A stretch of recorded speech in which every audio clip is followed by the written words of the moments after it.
दोस्तों जय मसीह। बेहद बेहद खुशी फिर एक और बार एपिसोड नंबर 19 एपिसोड नंबर 19 आपके बीच में वापस आ रहा है। मैं जानता हूं कि इस स्टडी के माध्यम से आप सभी बड़ी तादाद में आशीषित हो रहे हैं। परमेश्वर का वचन आपके जीवन में अद्भुत काम कर रहा है। मूसा की सेविकाई पर अध्ययन जो कि लिखा है, मूसा की सेविकाई से आज की मसीहत कितना कुछ सीख सकती है। जी दोस्तों, ऐसा करते हुए मुझे बेहद बेहद खुशी है कि परमेश्वर किस तरीके से अपने लोगों के बीच में आजकल या इन दिनों में काम कर रहा है। Thank you Lord, hallelujah. जी, आप लोग जितनी तादाद में जुड़ सकते हैं जुड़ते चले जाएं, क्योंकि बहुत जरूरी है आज का भी जो सेशन है वो परमेश्वर आपके जीवन में अद्भुत काम करे ना। दोस्तों, आज का जो अनाउंसमेंट सेशन या 5-10 मिनट का जो होता है वो बहुत बहुत इंपॉर्टेंट है और मैं समझता हूं कि आप लोग उसको बहुत ध्यानपूर्वक सुनेंगे, देखेंगे और समझेंगे। जी, मैं वेट कर रहा हूं कि जैसे आप लोग जुड़ जाते हैं, आज का जो अनाउंसमेंट है वो बहुत ज़रूरी है कि आपको सुनना है। जी, मैं समझता हूं कि मेरी तरफ से सारी तैयारी हो चुकी है और आपका या आवाज़ ठीक है और मैं समझता हूं कि अब यहाँ से हम जो हैं आगे बढ़ना चाहेंगे। या ओके, मेरी तरफ से तो सब ठीक लग रहा है, बाकी आप लोग बताइएगा। जितने एडमिन्स हैं आप लोग जल्दी जुड़ जाएं। ओके, अनिल SD कहता है कि आई एम रेडी पास्टर जी। क्या बात है, वंडरफुल। जी, जितने लोग प्रेज द लॉर्ड लिख रहे हैं आप सभी को प्रेज द लॉर्ड। आप जितने भी हेलो कहते हैं या जो भी कहते हैं आप सभी का बहुत बहुत धन्यवाद। आपको भी हम जो है वेलकम करते हैं। जी, मैं वेट कर रहा हूं कि जैसे ही 300 का आंकड़ा छूना शुरू होता है मैं यहां से जो है अनाउंसमेंट जो कि बहुत इंपॉर्टेंट है आपके बीच में रखूंगा और मैं बिल्कुल बीच में भी उसकी जिक्र करूंगा और बिल्कुल आखिरी में भी उसका जिक्र करूंगा। समीक्षा कहती है all is perfect. Thank you समीक्षा जी। ओके, 300 हो चुके हैं और इस वक्त मैं यहां से आपके बीच में अब जो है बातों को रखने जा रहा हूं ना। दोस्तों, आपके स्क्रीन के ऊपर आप देख सकते हैं फेसबुक, यूट्यूब, मसीह माई मिनिस्ट्री, माफ करें, और मसीह मंथन बैठक। जी, इन 4 जगहों से आप मुझे प्रतिदिन सुनते हैं 25,000 से भी ज्यादा। जी, बहुत बड़ी बात, बहुत अद्भुत बात है ये मेरे लिए, क्योंकि मुझे आप लोग इतनी तादाद में अगर सुन रहे हैं ये बात बताती है कि कितना इंपैक्ट परमेश्वर का वचन आपके जीवन में कर रहा है। मेरी रिस्पॉन्सिबिलिटी जो कि बहुत ज्यादा सीरियसली लेकर चलता हूं वह यहां है, एक भी स्टेटमेंट, बहुत ध्यान से सुनिएगा, एक भी स्टेटमेंट या किसी प्रकार का शब्द वचन से जो मैच नहीं करता उसको मैं नहीं देता, नहीं दूंगा, ना ही कभी देने वाला हूं। यह चीजें आपको समझना होगा। इसलिए बहुत मेहनत के साथ आपके बीच में आता हूं, बहुत मेहनत के साथ वचन का प्रचार आपके बीच में रखता हूं। ट्रांसलेशन स्टडी करता हूं, हिस्ट्री को स्टडी करता हूं, क्रिटिक्स को स्टडी करता हूं। जिसने लिखा पुस्तक, वो चाहे मूसा हो, पौलुस हो, पतरस हो, यीशु जी हो, उन सब के मनसा, इंटेंशन और साथ ही साथ टोन, इन सब की स्टडी करता हूं।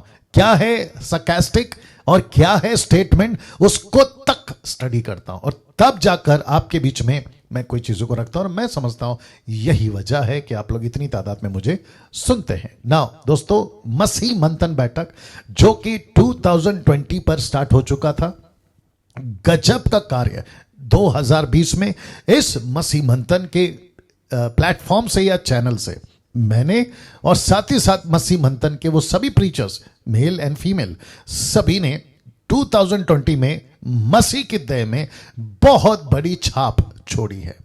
लेकिन 2021 में इसी मसीह मंथन के प्लेटफॉर्म से पूरी भारत में नहीं बल्कि पूरी दुनिया में हम एक ऐसा तहलका या एक ऐसा धमाका करने पर हैं और मैं जानता हूं आसान नहीं है, और जिसके चलते परमेश्वर का अनुग्रह प्रार्थना पूर्वक हमें चाहिए होगा।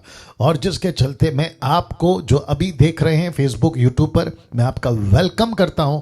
आप लोग जो हैं हमसे जुड़े। हम दो तरह से लोगों को एमएमबी ग्रुप में ऐड करेंगे, एक व्हाट्सएप और दूसरा है टेलीग्राम ऐप। जी ये देख लीजिएगा, आप इनमें से किसी भी एक नंबर और इनमें से किसी भी एक नंबर, तो टोटल हो गए 6 नंबर। आपको करना क्या है, इनको कॉल करना है सुबह 10 से रात 9 बजे तक। और यदि ये फ़ोन का रिस्पॉन्स नहीं देते हैं, मैसेज ड्रॉप करिए। एक दिन नहीं उठाया दूसरे दिन करिए, जब तक करते रहे तब तक, जब तक कि ये उठा नहीं लेते। ये वाली भी नंबर आपको जो है ध्यान देना है। तो वापस आ जाता हूं मसीह मंथन के इस 2 माध्यम से, जहां आप जुड़ सकते हैं और हमसे संपर्क रख सकते हैं। नाउ दोस्तों, अब आपके बीच में मुझे बेहद बेहद खुशी हो रही है। 470 लोग जुड़ चुके हैं। बेहद बेहद, बहुत ध्यान से सुनिएगा। 485 लोग, 485, बहुत ध्यान से सुनिएगा। बहुत बहुत ज्यादा खुशी के साथ, उत्साहित के साथ यह अनाउंसमेंट कर रहा हूं कि मसीह मंथन बैठक का अपना एक ऐप आ चुका है। जी, जिसको कहते हैं एंड्रॉयड ऐप। आपके स्मार्टफोन्स पे ये ऐप उपलब्ध होगा। जैसे कि आप स्क्रीन के ऊपर देख सकते हैं, आपको सिर्फ टाइप करना है मसीह मंथन, नॉट बैठक, मसीह मंथन, जो कि हमारा मकसद है प्रिपेयरिंग द नेक्स्ट जनरेशन। जी दोस्तों, डाउनलोड कर ले मसीह मंथन ऐप। ये देख लीजिए, सिर्फ मसीह मंथन टाइप करना है, और जो कि आपके प्ले स्टोर पर है। दूसरा, साथ ही साथ ये भी बताता चलूं कि मसीह मंथन का अपना एक वेबसाइट है, जो कि इसी नाम से www.masihmanthan.com, ये भी आप जो है देख सकते हैं ना। मैं आपको बताता चलूं कि इसके बेनिफिट्स क्या होंगे। मैं आपको अभी जिसका जिक्र कर रहा था, ये 6 नंबर आपको जो है इसी ऐप पे मिलना शुरू हो जाएगा। इसी ऐप पे मेरे सारे वीडियोस, और साथ ही साथ मसीह मंथन के जो प्रीचर्स है, मेल एंड फीमेल, उनके भी वीडियोस, और डॉक्ट्रिन की टीचिंग, मसीह मंथन का प्रोटोकॉल, डॉक्ट्रिन की जो टीचिंग है वो भी आपको इसमें मिल जाएगी।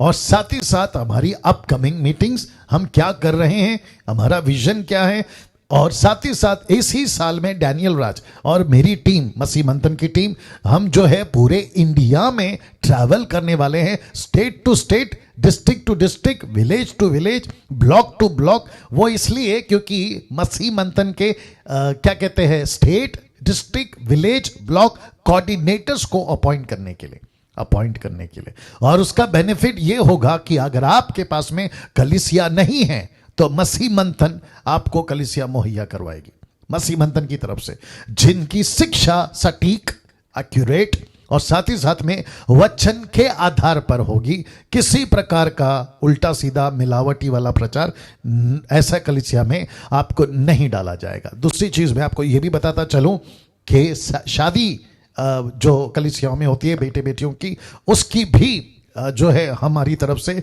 ये कोशिश होगी, और पूरी तरह से करेंगे कि हर स्टेट में, हर ब्लॉक डिस्ट्रिक्ट में आपको ऐसी सुविधा मिले।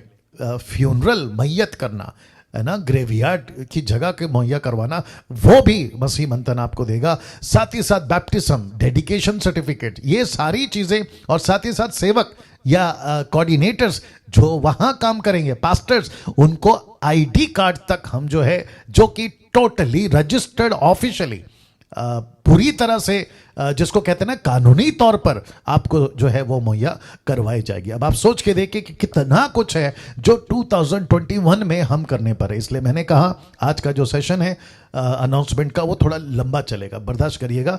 550 लोग जुड़ गए हैं, मैं रिक्वेस्ट करता हूं कि आखिर तक बने रहें।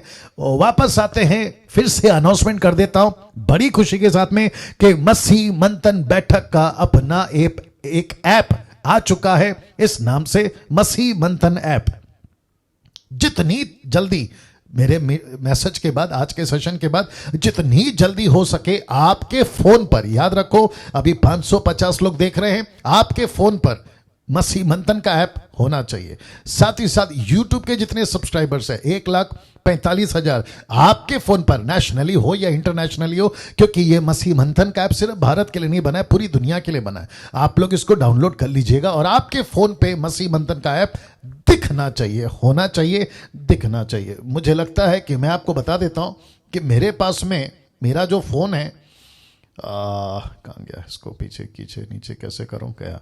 ओके, मेरा जो फोन है आप देख सकते हैं, कहाँ गया, हाँ ये लीजिए, ऐसा मेरे फोन पे आपको जो है मसीह मंथन का ऐप मिल जाएगा। जैसा ये मेरा, क्योंकि ये एंड्रॉइड फोन है और मैं अभी जिसको बहुत ज्यादा शूट के लिए यूज करता हूं वो आईफोन है, और आईफोन के लिए अभी हमारी जो टीम है, ब्रदर जो हैं जिन्होंने ये बनाया, वो अभी उसके ऊपर काम कर रहे हैं और बहुत जल्दी मैं समझता हूं कि आईफोन के लिए भी जो है ये सुविधा उपलब्ध हो जाएगी। तो आप लोग बिल्कुल निश्चिंत रहिएगा। ओके, निश्चिंत रहिएगा। कहाँ गया, आ गया, किधर गया, अरे बाबा, अरे बाबा, आता है और फिर चला जाता है, मैं खुद ही बैक कर दे रहा हूं उसको। चलो देखते क्या होता है। आ गया। ओके, वापस आते हैं। मसीह मंथन ऐप आ चुका है ना दोस्तों। साथ ही साथ जिस भाई ने, जो हमारे टीम मेंबर हैं, जिन्होंने ये ऐप को बनाया है और जिन्होंने वेबसाइट को बनाया है masimantan.com का, साथ ही साथ उन्होंने एक और बनाया है, उसको कहते हैं faith book, not Facebook, faith book. जी दोस्तों, FAITH, फेथ बुक, ये रहा। इसको भी डाउनलोड करिए और इसमें आपको बहुत सारे साउंड डॉक्ट्रिन, सही शिक्षा वाली आपको जो है ये टीचिंग मिलेगी। ऐसा क्यों, मैं आपको बताता हूं। ऐसा हो सकता है कि भविष्य में फेसबुक बंद हो जाए, पॉसिबल है, या फिर ऐसा कुछ हो जाए कि मसीहों के लिए, मसीह जो विरोधी होते हैं वो नहीं चाहते कि मसीहों का प्रोग्राम पूरी दुनिया में वर्ल्ड वाइड देखा जाए, सुना जाए। फेसबुक के ऊपर ऐसा कुछ हो सकता है, यूट्यूब बंद हो सकता है मसीहों के लिए, और खास करके मुझ जैसे 10% का जो प्रचारक है, हो सकता है कि उसके ऊपर लोग जो है बंद करवा दे।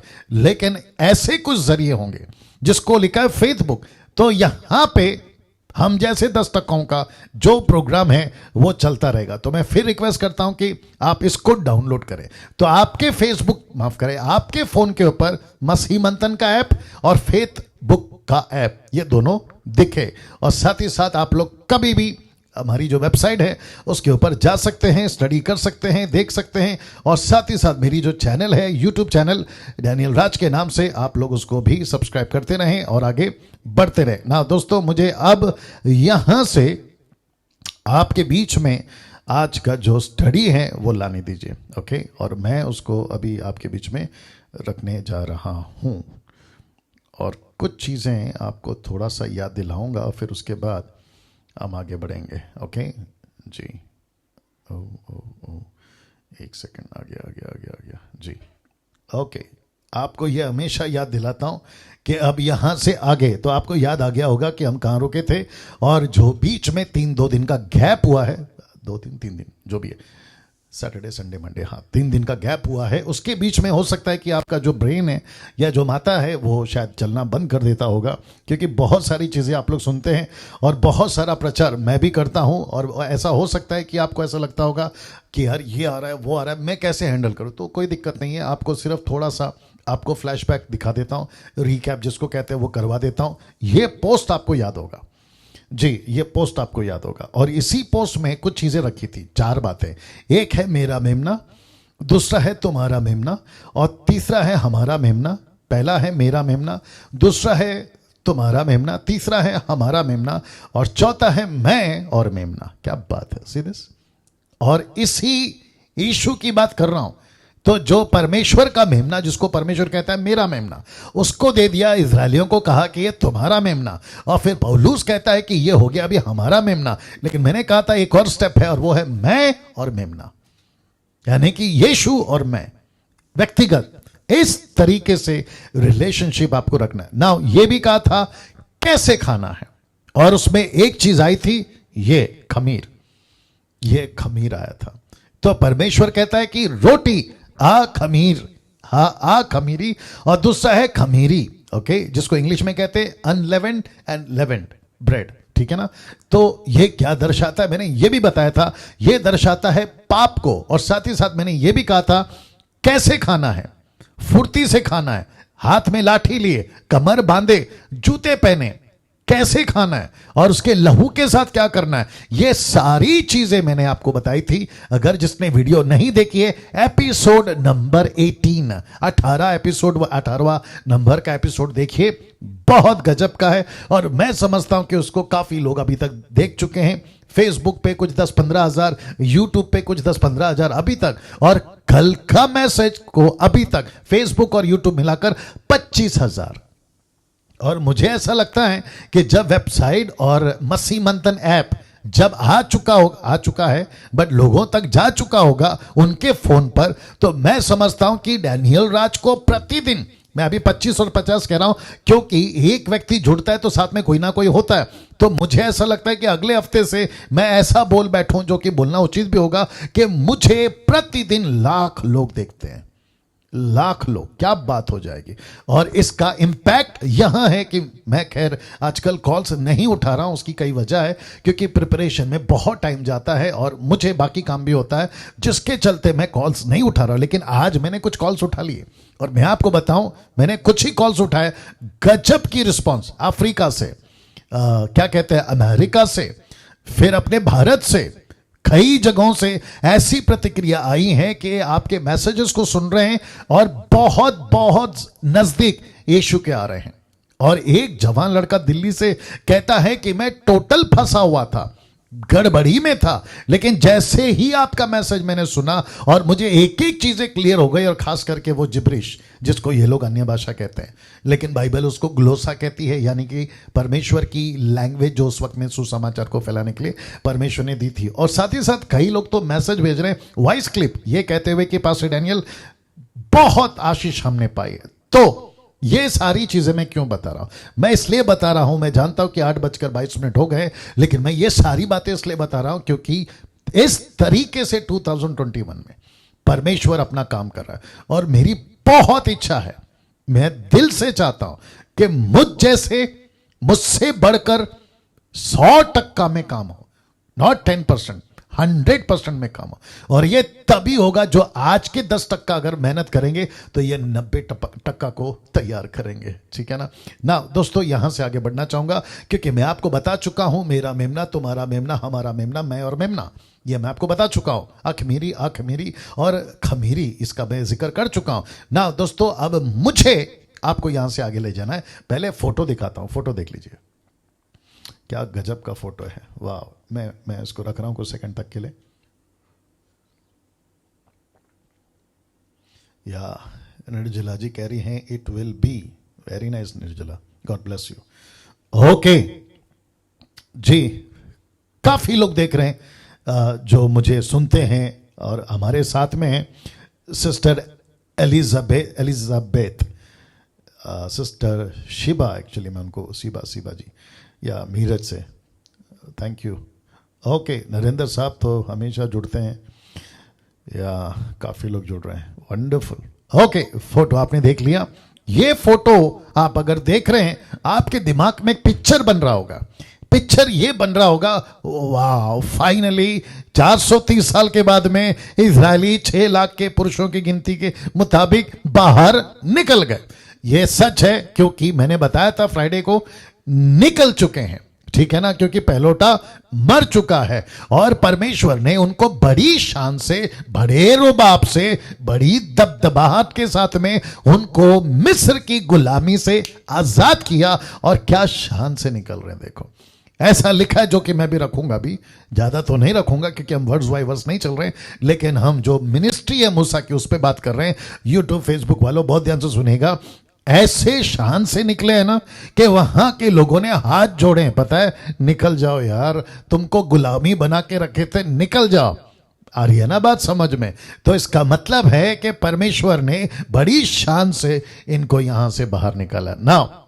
मैं चाहता हूं कि वचन आपके बीच में रखूं, 31:13 का 31 लिखा है, तब फिरौन ने रात में मूसा और हारून को बुलवाकर कहा, क्या कहा देखे, तुम इजरायलियों समेत मेरी प्रजा के बीच से निकल जाओ। वाह, मेरी प्रजा के बीच से निकल जाओ। इसका मतलब है कि परमेश्वर ने ऐसा काम किया फिरौन के जीवन में आखिरकार वो मान गया कि सच्चा परमेश्वर यहोवा है, क्योंकि उसने क्या कहा था 5:5 में, मैं नहीं जानता यहोवा कौन है, मैं नहीं जानता तुम्हारा परमेश्वर, मैं क्यों छोड़ूं। ऐसा फिरौन को परमेश्वर ने घुटनों के बल लाया। और मुझे याद आता है कि स्क्रिप्चर अभी फिलिपियो 2:10 और 11 कहता है कि हर घुटना यीशु के आगे झुकेगा, जबान यीशु को कबूल करेगी, क्या कि वो प्रभु है। आज जितने लोग नाटक कर रहे हैं ना, या आज जितने लोग नखरा कर रहे हैं ना, ये तुम्हारा क्रिश्चियन का भगवान, ये तुम्हारा यीशु मसीह, खास करके मुस्लिम्स और बहुत सारे लोग ये कहते हैं कि यीशु मसीह खुदा नहीं हुए हैं। यीशु, आज मैं किसी भाई से बात कर रहा था अफ्रीका में से, आसपास में है, वो नाम नहीं आ रहा है पर्टिकुलरली, वो अफ्रीका में कहाँ रहते हैं, उन्होंने जिक्र कराया था। वो वहां से कहते थे, बहुत सारे मुस्लिम कहते हैं कि हम यीशु को नबी मानते लेकिन खुदा नहीं मानते। तो मैं आपको बता दूं, आज जितने लोग नखरा कर रहे हैं ना, एक दिन उनका घुटना झुकेगा। जो मर गए हैं उनको जिंदा करके घुटना टिकाएगा, और जो जिंदा है उनका घुटना टिकाएगा, ये बात तो मान लीजिएगा। और उनकी जीभ, जबान, टंग विल कन्फेस, क्या कि यीशु प्रभु है। क्या बात है। और आपको और मुझे, मैं फिर कहता हूं, घमंड होना चाहिए। मुझे तो बहुत घमंड है कि मैं इसका प्रचारक हूं। मैं राजनीतिक पार्टी में अगर होता तो ये घमंड नहीं कर पाता, बीजेपी का कैंडिडेट होता, माफ करें, नेता होता तो नहीं कर पाता, कांग्रेस का नेता होता तो नहीं कर पाता, लंदन के प्रिंस का राजदूत होता, एम्बेसडर, तो भी नहीं कर पाता, अमेरिका का प्रेसिडेंट होता तो भी नहीं कर पाता। खैर वो बहुत दूर की बात कर दी। लेकिन मुझे इस परमेश्वर का प्रचारक होने में, इस परमेश्वर का राजदूत होने में, according to 2 Corinthians chapter 5 and verse 20 लिखा है कि we are the ambassador of Christ. अब आप सोच के देखिए क्या प्रिविलेज है। मुझे यहां का AK-47 नहीं मिला कि मैं बॉर्डर पे खड़ा रहूं और दुश्मनों को गोली मारूं, नहीं। मुझे एक ऐसा AK-47 मिला है जिसको कहते हैं 66 बुक ऑफ द बाइबल। मुझे ऐसी गोलियां मिली है जो परमेश्वर का वचन है। आइजाया 55:11 कहता है, मेरा गोली मतलब मेरा वचन बिना काम किए, मतलब बिना अंदर घुसे बाहर नहीं निकलता या कार्य नहीं करता है। हिब्रू चैप्टर 4 वर्स 12 कहता है कि वो काट काट के रखता है, टुकड़ा टुकड़ा करता है। अब सोच के देखिए क्या लोग हैं हम लोग। तो वापस कहता हूं कि अपनी पीठ थपथपाइए, खुद को शाबाशी दीजिए कि क्या गजब के लोग हैं। क्या सेवक अगर देख रहे हैं, पास्टर देख रहा है, प्रभु की दासी देख रही है जो पास्टर का काम करे, और मैं तो चाहता हूं कि करें। आप खुद की पीठ थपथपाइए और शाबाशी दीजिए कि क्या सेवा दिया है प्रभु ने आपको। Amazing, amazing. 700 लोग जुड़ चुके हैं, आप सभी का बहुत बहुत स्वागत है। आखिर तक बने रहिएगा ना। दूसरा वचन में रखने जा रहा हूं, वहां है 51, और लिखा है कि ठीक उसी दिन यहोवा इजरायलियों को मिस्र देश से धल धल करके निकाल ले गया। ऐसा लिखा है, ग्रुप ग्रुप बना के उनको निकाल ले गया। ठीक उसी दिन, किस दिन, मजा आएगा दोस्तों। लिखा है ठीक उसी दिन, तेरा का 51, चैप्टर 13 वर्स 51, और जो पहले बताया था वो 12 का जो है वो वचन बताए थे 31। हाँ, ओके, वापस आते हैं। ठीक उसी दिन, किस दिन, जिस दिन मेमना कटा था। अमेजिंग। मैं इसके ऊपर घंटों बात कर सकता हूं, लेकिन नहीं कर पा रहा हूं क्योंकि आज आपके लिए ये स्लाइड तैयार किया है, ठीक है ना। आएंगे फिर कभी उसके ऊपर। लिखा है ठीक उसी दिन, किस दिन, जिस दिन मेमना कटा था। ठीक उसी दिन, किस दिन, जिस दिन यीशु क्रूस के ऊपर मरा था। और यीशु ने आखिरी शब्द क्या कहा था? इट इज फिनिश, पूरा हुआ। जिस दिन मेमना कटा था उस दिन रात पूरा हुआ। 430 साल की गुलामी खत्म। मैं कनेक्शन रखूंगा, अभी रख रहा हूं, मजा आएगा आप लोगों को। तो मैं फिर पूछ रहा हूं कि आप लोग सब तैयार हैं? क्योंकि अब जो आ रहा है ना वो बम है, बम।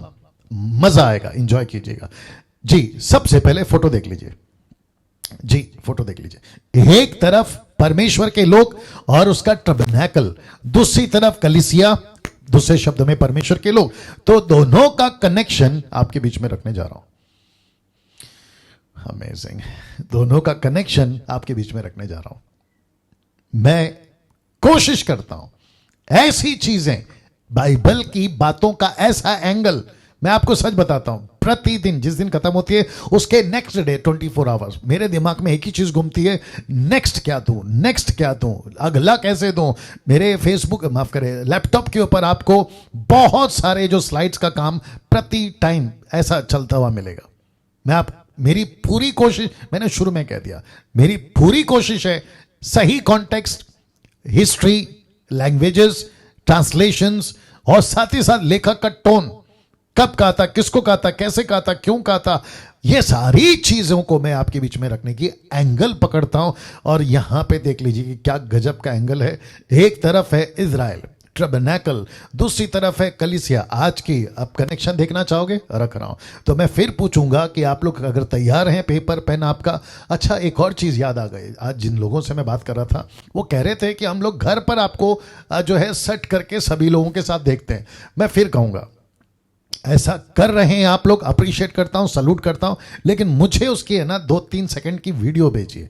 2-3 सेकंड, 4-5 सेकंड, जैसा भी ठीक लगे, जो आपका व्हाट्सएप पे अपलोड हो सकता है, क्योंकि बहुत सारा मेमोरी खाता है, सॉरी एमबी खाता है, तो उसके हिसाब से भेजिए, या तो फोटो भेजिए। मैं देखकर प्रभु को धन्यवाद देना चाहूंगा और प्रभु की महिमा करना चाहूंगा। तो दोस्तों, इस वक्त मैं वापस आता हूं, इस कनेक्शन को रखने जा रहा हूं। तो दोनों का कनेक्शन, सबसे पहला यहां भी 430 साल और यहां पे भी 430 साल कनेक्शन दे चुका हूं। 430 साल का, ये 430 साल की गुलामी में थे, उस रात आजादी मिली। कौन सी रात? उसी रात जिस दिन मेमना कटा था। कौन सी रात? 430 साल, 400 साल, माफ करें 4000 साल जो कि गैप आया था। और फिर उसके बाद में 430 साल मलाकी और मती के बीच में, जो कि यीशु 30 साल के बाद में मरा। मैं वो भी कनेक्शन दे चुका हूं। 430 साल, 430 साल, यहां पे भी गुलामी, यहां पे भी गुलामी, यहां पे भी राजा शैतान को दर्शाता है। ये भी बंधन में थे, शैतान दर्शाता है राजा की तरफ से, ठीक है ना। तो 430 साल, 430 साल का कनेक्शन ये हो गया। तो इसको एंजॉय करिएगा। अगर कल को सिखाना है तो इस तरीके से सिखाइएगा कि क्या पैटर्न समझते हैं, मॉडल परमेश्वर ने रखा था। जो कुछ यहां घटा है वही घटेगा कलीसियाओं के साथ। मूसा ने लाया व्यवस्था और यीशु ने लाया अनुग्रह। The book of John chapter 1 16-17 में लिखा है, मूसा के द्वारा व्यवस्था आई, यीशु के द्वारा ग्रेस, अनुग्रह आया। और फिर हमको यह भी पता चलता है कि दोनों को कहा है ये दृष्टांत है, तुम इनसे सीखो, इससे सबक लो। कितनी बार बता चुका हूं, 1 कुरिन्थियों 10 का 1 से अगर आप पढ़ते हो आपको वहां पे मिलता है ना। दूसरा कनेक्शन देने जा रहा दोस्तों, तैयार हैं? लीजिए, दोनों का कनेक्शन, इनको भी अपने लिए अपनाया और इनको भी, कलीसिया को भी अपने लिए अपनाया। इस्राएलियों को परमेश्वर ने क्या कहा था? ये मेरे हैं, ये मेरी प्रजा है। और वैसे ही परमेश्वर ने इनको भी कहा, कलीसिया को, तू मेरी है, मैंने तुझे चुना है। कहां लिखा है? लीजिए, निर्गमन की किताब उसका 6 का 7 में, और मैं तुमको अपनी प्रजा बनाने के लिए अपना लूंगा और मैं तुम्हारा परमेश्वर ठहरूंगा। तुम जान लोगे कि मैं तुम्हारा परमेश्वर यहोवा हूं, जो तुम्हें मिस्रियों के बोझों के नीचे से निकाल ले आया। और यही कहा पौलुस के द्वारा 1 कुरिन्थियों 6 का 19 और 20 में, तुम अपने नहीं हो क्योंकि धाम देकर मोल लिए गए हो, इसलिए अपनी देह के द्वारा परमेश्वर की महिमा करो। सी दिस, तुम अपने नहीं हो। क्वेश्चन मार्क इसलिए डाला है, तुम अपने नहीं हो। सोचो, तुम अपने नहीं हो। क्या तुम अपने हो? Answer is no. क्या तुम अपने खुद के लिए जीते हो? Answer is no. यही तो पौलुस कह रहा है कि तुम अपने नहीं हो क्योंकि तुमको दाम देकर मोल लिया। यहां कौन सा दाम चुकाया था? मेमने का लहू। यहां कौन सा दाम चुकाया था? यीशु का लहू। क्या बात है। यहां पे किसका मेमना था? परमेश्वर का, जो आदि से, याद आ गया ना पहले प्रकाशित वाक्य 13 का 8, आदि से जो वध किया था वो मेमना यहां पे रियलिटी में। इसलिए आज जिससे मैं बात कर रहा था, मैं उनको कह रहा था, यीशु को खुदा मुस्लिम्स इसलिए नहीं मानते क्योंकि वो यकीन नहीं कर पा रहे कि खुदा का बेटा इतनी दर्दनाक मौत कैसे मर सकता है। खुदा का बेटा को ऐसे कैसे मार सकते हैं? अब उनको कौन समझाए कि यीशु मसीह खुद बना वो मेमना मरने के लिए, क्योंकि पाप के प्रति लहू का बहना जरूरी है, क्योंकि लहू ही मानव जाति को पाप से आजाद करेगा। यह परमेश्वर का कॉन्सेप्ट था, सिस्टम था। दूसरा कनेक्शन दे रहा हूं, लीजिएगा। दोनों का कनेक्शन अब जो आ रहा है ना, वो सबसे बड़ा है, इसलिए लिखा है सबसे बड़ा कनेक्शन। जानना चाहोगे? रख रहा हूं, फिर पूछूंगा। क्या आप लोग तैयार हैं? ओके, लीजिए। खमीर नहीं खाना इनको कहा था, कलीसिया को आज क्या कहा है? पाप नहीं करना। इसलिए लिखा है कि सबसे बड़ा कनेक्शन, मैं आपको आज खैर वो सब पहलू नहीं बताऊंगा कि जिस दिन परमेश्वर ने निर्गमन के 12वें अध्याय में जिस दिन, एक से अगर आप आगे पढ़ोगे, कहता है खमीर तुमसे दूर रहे, खमीर की रोटी कभी नहीं खाना। अगर किसी ने भी खमीर की रोटी खा ली या घर पे खमीर ला दिया, उसको नाश कर दो। किसको? जिसने लाया उसको। वैसे ही परमेश्वर कहता है कलीसिया में पाप नहीं होना चाहिए। मुझे एक छोटा सा एग्जांपल देने की लीड हो रही है, मैं देखता हूं कि क्या करना है, तब तक आप इसको डाइजेस्ट करिए। जी वाह। और साथ ही साथ फिर से बता दूं, जो अभी 755 लोग देख रहे हैं, कि मसीह मंथन का ऐप आ चुका है, एंड्रॉयड ऐप आ चुका है। आप सभी अपने प्ले स्टोर में जाकर मसीह मंथन ऐप डाउनलोड कर सकते हैं। और साथ ही साथ faith book, not Facebook, faith book का भी ऐप अवेलेबल है, और उसमें भी बहुत सारे परमेश्वर के वचन उसमें डाले गए हैं। जी वापस आते हैं। इस वक्त में एक एग्जाम्पल देने की लीड हो रही है, और वो एग्जाम्पल है, आपको याद होगा, पढ़ने की जरूरत नहीं है।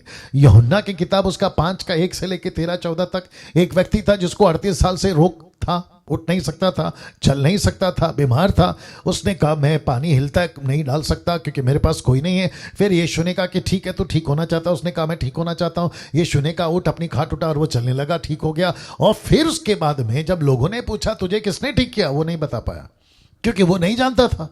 लेकिन जब यीशु की मुलाकात फिर हुई जॉन 5:13 में, यीशु ने उसको कहा देख भाई तू ठीक तो हो गया, लेकिन मैं चाहता हूं कि तू एक चीज का ख्याल रख। बोला वो क्या? पाप नहीं करना। अगर तूने पाप किया ना तो फिर से इससे भी भयंकर रोग में आएगा। अब आप सोचिए, यीशु ने 12 साल की लहू बहने वाली औरत को भी यही कहा बीमारी से बची रहे। यीशु अक्सर ऐसा करते हुए 4 किताबों में पाए जाएंगे, मत्ती, मरकुस, लूका, यूहन्ना। मत्ती में 28 है, मरकुस में 16 है, लूका में 24 है, यूहन्ना में 21 अध्याय। आपको अक्सर पाया जाएगा कि यीशु मसीह ये कहते हुए मिल जाएंगे, पाप नहीं करना, पाप से दूर रहना, बीमारी से बची रहे। ये क्यों? ये सारी बातें। और हम सभी जानते हैं कि लूसीफर की लाख कोशिश थी कि यहां खमीर मिला दूं, और लूसीफर की लाख कोशिश है कि कलीसिया में पाप मिला दूं। अब आप सोचिए लूसीफर कितना स्मार्ट है। अच्छा, कुछ लोग कहते हैं कि लूसीफर की कोई ताकत नहीं है। अच्छा, लूसीफर कुछ नहीं कर सकता। ओके, तो मतलब बाइबल का जो वचन है फिर हम उसका क्या करें? जहां पे पौलुस कहता है कि हम युक्तियों से अनजान नहीं है, फिर पहला पत्र उसका 5 का 7 से 8 कहता है कि गरजने वाले शेर की नहीं है। याकूब कहता है शैतान का सामना करो। पौलुस कहता है इफिसियों 6 का 10 से आगे कहता है कि अपने हथियार को ले लो क्योंकि तुम एक युद्ध में हो, you are in the battlefield, तुम एक लड़ाई में हो। फिर ये वचन क्या है? फिर यीशु कहता है प्रार्थना करो परीक्षा में ना फंसो। फिर यीशु की प्रार्थना पिता से कि जैसे मेरी रक्षा करी इनकी रक्षा करो। सी ये जो प्रॉस्पेरिटी वाले प्रीचर होते हैं ना, ये एंगल को नहीं छूते। ये ब्लेसिंग वाले जो प्रीचर होते हैं ना, ये पहलू नहीं बताते। और कलीसिया को ऐसा लगता है कि यार वाह, हम तो है ना इसमें है, मखमल में, रेड कारपेट में चल रहे हैं, और हमको किसी प्रकार की तकलीफ। क्यों? अनुग्रह आ गया। मैं उसके खिलाफ नहीं हूं, अनुग्रह के खिलाफ नहीं हूं। अनुग्रह बहुत अच्छी बात है, अनुग्रह में ही तो हमारा उद्धार हुआ है। अगर अनुग्रह नहीं होता तो हम नहीं बचाए जाते, ये बात बिल्कुल सच है। लेकिन अनुग्रह को सस्ता क्यों बनाते हो? चीप क्यों बना देते हो? सस्ता क्यों बना देते हो? रोमियो का 6 का 1 याद नहीं है कि अनुग्रह को सस्ता मत बनाओ, परमेश्वर के धीरज को तुच्छ मत जानो, उसके धीरज का अपमान मत करो। ये सारी चीजें भी तो है ना। ये लोग हैं ना, ऐसे लोग हैं। और मैं वापस कहता हूं कि परमेश्वर कहता है पाप नहीं करना। उसको भी कहा पाप नहीं करना। किसको? 38 साल वाले व्यक्ति को। बहुत जरूरी है, बहुत जरूरी है। हम जब कलीसिया में आते हैं, ये डर हमारे अंदर होना बहुत जरूरी है कि मैं किसके साथ चल रहा हूं, मैं कैसे परमेश्वर के साथ चल रहा हूं। क्योंकि लूसीफर ने क्या किया पता है? मैं आपको वो कनेक्ट करवा देता हूं। लूसीफर इतना स्मार्ट है, बाप रे। अब इसको डाइजेस्ट करना थोड़ा हैवी है ना, गले से उतारिएगा उसको। उसने यीशु की टीम को नहीं छोड़ा। मैं रिपीट करता हूं, उसने यीशु की टीम को नहीं छोड़ा। एक वचन निकालना, लूका की किताब उसका 22 का 31 से पढ़ना है। Luke chapter 22 verse 31। बीच बीच में वचन बहुत आते हैं, क्योंकि आपको पता है ऊपर इमैनुअल है, ये इमैनुअल है, ये डैनियल है, क्या करें, है ना, आपको लेना है। Okay, the book of Luke chapter 22 verse 31, 22-31। या आप लोग जो देख रहे हैं कमेंट्स में डाल दें प्लीज, नीता जी या जो भी देख कर रहे हैं जी। ऐसा लिखा है, शिमोन है शिमोन, मतलब पतरस है पतरस, देख शैतान ने तुम लोगों को मांग लिया है। मैं रिपीट करता हूं कि शैतान ने तुम लोगों को मांग लिया है कि गेहूं के समान फटके, परंतु मैंने तेरे लिए विनती की है कि तेरा विश्वास जाता ना रहे। जब तू फिरे तो अपने भाइयों को स्थिर करना। इसका मतलब क्या है?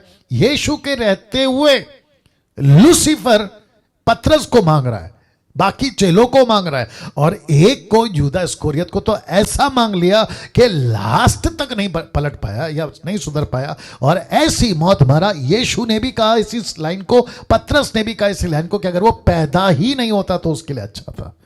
बाप रे, अब आप सोच के देखें कि लूसीफर कितना स्मार्ट है।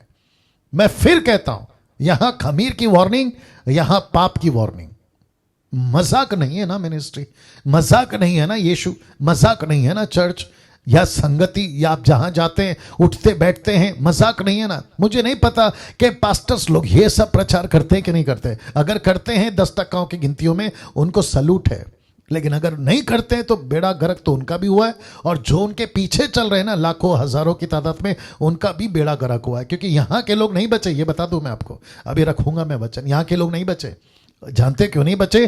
क्योंकि खमीर मिलता चला गया उनके अंदर। और यहां के लोग भी नहीं बचेंगे, क्योंकि ये नमूना है। बहुत गजब की बात बोल गया हूं मैं अभी, बहुत डेप्थ था उसके अंदर। ये लोग नहीं बचे, ये लोग नहीं बचे। जब ये लोग नहीं बचे खमीर के चलते, किसका लहू ने बचाया? बकरी मेमना।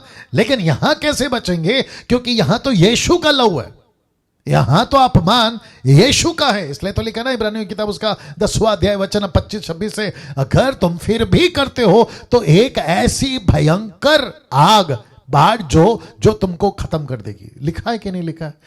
वाह, दिमाग में बहुत कुछ आ रहा है। 780 लोग जुड़ गए दोस्त, आखिर तक बने रहिएगा। दोनों का कनेक्शन सबसे बड़ा है, खमीर खाना नहीं, लिखा है पाप नहीं करना। अब दूसरा कनेक्शन और दे रहा हूं, लीजिए। दूसरा मतलब कनेक्शन के बाद कनेक्शन दे रहा हूं। आपको पता है इनको क्या कहा था?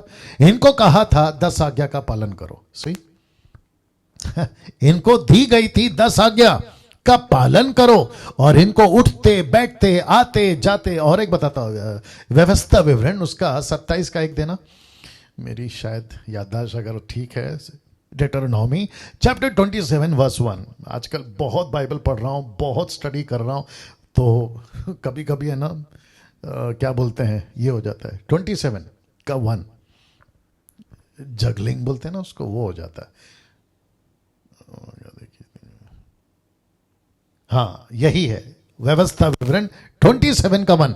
The book of Deuteronomy chapter 27 verse 1 onwards कहता है कि फिर इजरायलियों के वृद्ध लोगों समेत मूसा ने प्रजा के लोगों को यह आज्ञा दी कि जितनी आज्ञाएं मैं आज तुम्हें सुनाता हूं उन सबको मानना, 10 आज्ञाओं का पालन करना, मानना। वचन 2, और जब तुम यरदन पार होके उस देश में पहुंचो, क्योंकि मूसा नहीं पहुंचा पाया, मूसा नहीं पहुंचा पाया, यहोशू ने पहुंचाया। जो तेरा परमेश्वर यहोवा तुझे देता है, जो यहोवा देता है, तब बड़े बड़े पत्थर खड़े कर लेना और उन पर चूना पोतना, मतलब पेंट मारना, चूना पोतना, और पार होने के बाद उन पर इस व्यवस्था के सारे वचनों को लिखना, इसलिए कि जो देश तेरे पूर्वजों का परमेश्वर यहोवा अपने वचन के अनुसार तुझे देता है, जिसमें दूध और मधु की धाराएं बहती है, उस देश में तू जीने पाए, उसमें तू जिंदा रहेगा।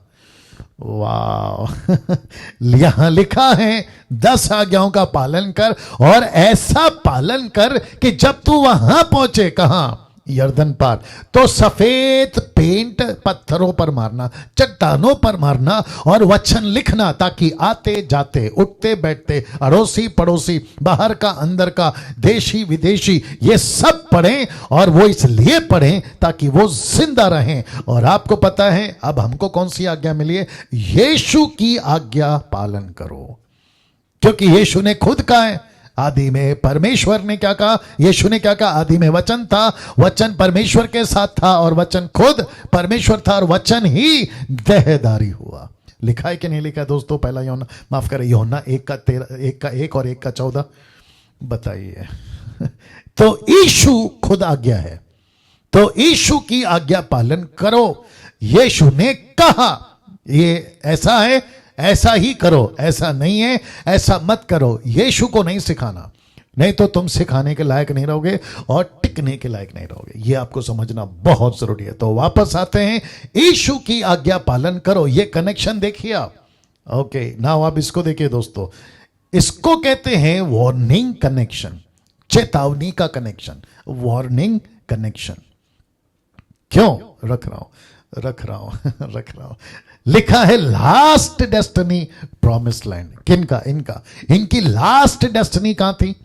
प्रॉमिस लैंड, मतलब कनान है ना। इनको यहां पहुंचना था। आपको वार्निंग क्यों लिखा है फिर डैनियल भाई? बहुत ध्यान से सुनना, स्क्रिप्चर भी देता हूं, बहुत ध्यान से सुनना। ऐसा लिखा है 1 कुरिन्थियों उसका 10:3-4-5, ऐसा लिखा है कि ये नहीं पहुंच पाए। इनकी लास्ट डेस्टिनी प्रॉमिस लैंड में ये नहीं पहुंच पाए। दूसरे शब्दों में, इनकी पहली पीढ़ी इसी जंगल में ढेर हो गई। इनकी दूसरी पीढ़ी मतलब बच्चे वो पहुंचे अगले जनरेशन, और हम मसीह मंथन क्या तैयार कर रहे हैं? Next generation. जरा सोच के देखिए क्या गजब की चीज आ रही है। मैं फिर कहता हूं, 800 लोग जुड़ गए, मैं फिर कहता हूं, आखिर तक जुड़े रहिएगा। वापस कह रहा हूं इस बात को, इनकी डेस्टिनी, जो लास्ट डेस्टिनी वो थी प्रॉमिस लैंड, नहीं पहुंचे। अब इसी को परमेश्वर मुझको और आपको भी एक डेस्टिनी दिया, और वो कौन सी डेस्टिनी है? स्वर्ग। वो कौन सी डेस्टिनी है? परमेश्वर के पास, जिसको कहते हैं हेवन, जिसको कहते हैं हेवन, स्वर्ग। अब वचन देखिए दोस्तों, इब्रानियों की किताब उसका 3:7 से पढ़ रहा हूं, ठीक है ना। मैंने पूरा नहीं डाला है, लेकिन आपके लिए मैं पढ़ रहा हूं। The book of Hebrew chapter 3:7 onwards. देखिए क्या लिखा है, जैसा पवित्र आत्मा कहता है आज, कि यदि आज तुम उसका शब्द सुनो, वचन 8, तो अपने मन को कठोर ना करो, जैसा कि क्रोध दिलाने के समय परीक्षा के दिन जंगल में किया था। वचन 9, जहां तुम्हारे बाप दादाओं ने मुझे जांच कर परखा और 40 वर्ष तक मेरे काम देखे। वचन 10, इस कारण मैं उस समय के लोगों से रूठा रहा और कहा कि इनके मन सदा भटकते रहते हैं, इन्होंने मेरे मार्गों को नहीं पहचाना। वचन 11, तब मैंने क्रोध में आकर शपथ खाई। याद रखो, परमेश्वर ने शपथ खाई गुस्सा में आकर, और यह वाजिब था कि वे मेरे विश्राम में प्रवेश ना करने पाएंगे। वचन 11 क्या कहता है? मेरे विश्राम में प्रवेश नहीं करेंगे। वचन 12, फिर पौलुस कहता है कि हे भाइयों चौकस रहो। लिखा है, हे भाइयों चौकस रहो कि तुम में ऐसा बुरा अविश्वासी मन ना हो जो जीवित परमेश्वर से दूर हट जाए। अभी बीच में कुछ लोग कह रहे थे कि उद्धार पाने के बाद क्या हम अपना उद्धार खो सकते हैं? तो फिर ये क्या है? मैंने कहा था ना, उद्धार खो सकते हैं, परमेश्वर आपका उद्धार नहीं छीनेगा। परमेश्वर आपका दिया हुआ गिफ्ट आपसे नहीं लेगा। माफ करिए जो शब्द का इस्तेमाल कर रहा हूं, लेकिन तुम्हारी मस्ती के चलते ये चला जाएगा। मस्ती मिट जाएगी तुम्हारी हस्ती। यही तो बता रहा है पौलुस। कहता है कि हे भाइयों चौकस रहो, बी अवेयर, सावधान रहो कि तुम में ऐसा बुरा अविश्वासी मन ना हो जो जीवित परमेश्वर से दूर हट जाए।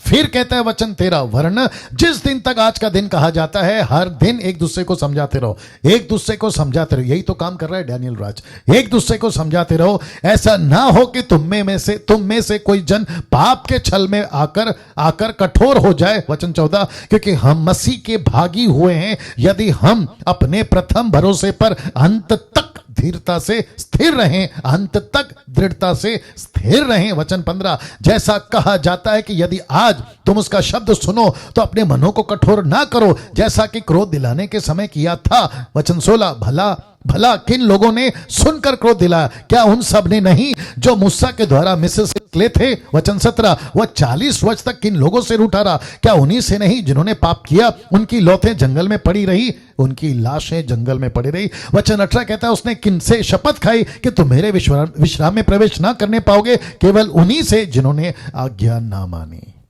जिन्होंने आज्ञा ना मानी। मैंने क्या कहा था? आज्ञा मानो।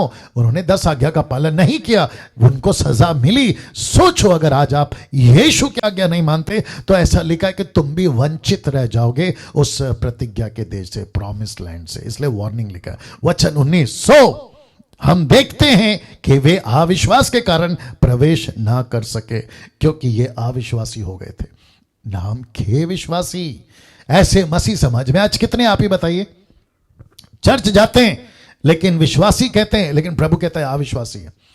इसको कहते हैं साल में 3 बार, उसको कहते हैं त्योहारी मसीह और इतवारी मसीह। आ गया समझ में आपको? सोचिए किस तरीके के मसीह लोग आज हैं ना, क्योंकि मुझे वक्त का भी ख्याल रखना है और कुछ बातें आपके बीच में रखनी है। अब मैं चाहता हूं कि आपको वो एंगल दिखाऊं, वो पहलू दिखाऊं जहां से इजरायली निकल तो चुके हैं, लेकिन फिरौन की सेना का क्या हुआ वो रखने जा रहा हूं। उसके बाद समाप्त। जी, वचन 17 लिखा है, जब फिरौन ने लोगों को जाने की आज्ञा दे दी। कौन सा अध्याय? वचन 13। लिखा है कि जब फिरौन ने लोगों को जाने की आज्ञा दे दी, निर्गमन 13-17। ओके, तब यद्यपि फिलिस्तियों के देश में होकर जो मार्ग जाता है वो छोटा था, वह छोटा था। दूसरे शब्दों में 40 साल नहीं लगते इजरायलियों को प्रॉमिस लैंड में जाने में। वापस आ रहा हूं जी, 40 साल नहीं लगते, लेकिन इनका 40 साल इनकी भलाई के लिए परमेश्वर लेकर गया। पता है क्यों? क्योंकि इनको आदत नहीं थी 430 साल की गुलामी में रहते रहते लड़ाइयों को देखने की। इनको आदत नहीं थी युद्ध को देखने की। इनको आदत नहीं थी कैसे स्ट्रगल करना है मुसीबत आए तो भी, क्योंकि वचन से इनको पालन पोषण नहीं किया था। इनका जो फेथ है ना वो इतना मजबूत नहीं था, ये कभी भी डगमगा सकते थे। मैं रेफरेंस दे रहा हूं आपको। आप बोलोगे डैनियल भाई आप अपने मन से बोल रहे हैं। जी नहीं, अपने मन से नहीं बोल रहा। ये देखो क्या लिखा है। तो भी परमेश्वर ये सोचकर उनको उस मार्ग से ना ले गया या नहीं ले गया। रास्ता फिलिस्तियों के देश से शॉर्टकट था, कहां पे? कनान में, लेकिन नहीं ले गया। ऐसा स्कॉलर्स कहते हैं, हिस्ट्री वाले कहते हैं कि रास्ता सिर्फ 11 दिन का था। Can you believe that? 11 दिन का रास्ता को 40 साल लग गए। मैं आपको बताता हूं क्यों। क्योंकि अगर ये 11 दिन में चले जाते ना रास्ते पे, देखिए क्या लिखा, क्या होता कि कहीं ऐसा लिखा कि कहीं ऐसा ना हो कि जब ये लोग लड़ाई देखें तब पछता कर मिस्र को लौट जाएं या लौट आए। यह वजह थी, क्योंकि लड़ाई को देखें। आत्मिक तौर पर क्या है, हमको क्यों कहा जाता है, मसीह बंधन वालों बहुत ध्यान से सुनिए, हमको क्यों कहा जाता है वचन से इनको नर्चर करो, नर्चर या पालन पोषण करो, इनको फीड करो, नर्चर जो भी है, इनको फीड करो, वचन से इनको फीड करो। एक काम करो, दूसरा पत्र 2:2 निकालो। दोस्तों बर्दाश्त करिए थोड़ा सा, आप लोग बहुत अच्छे लोग हैं। चलिए जब तक वचन निकल रहे फिर से बता देता हूं कि 2 ऐप, एंड्रॉयड ऐप अवेलेबल हैं। एक है मसीह मंथन ऐप, आ चुका है, डाउनलोड कर लीजिए, और साथ ही साथ फेथ बुक आ चुका है जी। दूसरा पत्र, दूसरा, ओके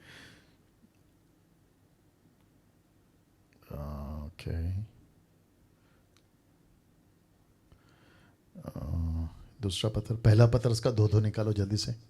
1 सेकंड दीजिए, मैंने कहा ना बहुत पढ़ता हूं। हाँ, 1 पीटर चैप्टर 2:2, माफ करिएगा, 1 पीटर चैप्टर 2:2 लिखा है, नए जन्मे बच्चों के समान। कैसे? नए जन्मे बच्चों के समान।